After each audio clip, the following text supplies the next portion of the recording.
সমগ্র পৃথিবী যখন অন্ধকারে নিমজ্জিত, পরস্পর মারামারি হানাহানি ছিল নিত্যদিনের ঘটনা। এক গোত্র অন্য গোত্রের সাথে সামান্য তুচ্ছ ঘটনা নিয়ে যুগের পর যুগ যুদ্ধে লিপ্ত থাকত, কন্যা সন্তানকে জীবন্ত কবর দিত।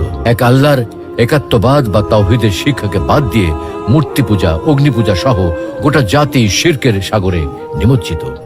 এক কথায় সমগ্র বিশ্ব তখন এক চরম ক্রান্তিকাল অতিক্রম করছিল। ঠিক তেমনি এক সময় মহান আল্লাহ রাব্বুল আলামিন সকল প্রকার অন্ধকার ও জাহেলিয়াতের জাল ছিন্ন করে হেদায়েতের আলো ও শান্তির দূত করে এই পৃথিবীতে পাঠালেন আমাদের প্রিয় নবী হযরত মুহাম্মদ সাল্লাল্লাহু আলাইহি সাল্লামকে।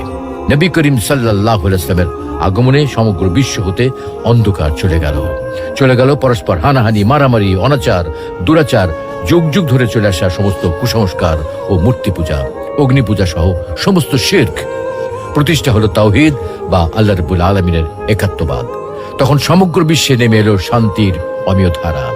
গোটা আরব জাহানে বিরাজ করলো শান্তি আর শান্তি। তার প্রতিটি কথা ও কাজ গোটা পৃথিবীতে শান্তি ছড়িয়ে দিল।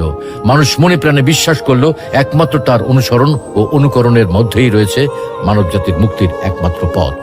কেননা আল্লাহ রাব্বুল আলামিন বলেন, হে নবী, আপনি বলুন, যদি তোমরা আল্লাহকে ভালোবাসো তাহলে আমাকে অনুসরণ করো, যাতে আল্লাহ তোমাদিগকে ভালোবাসেন এবং তোমাদিগকে তোমাদের পাপ মার্জনা করে দেন।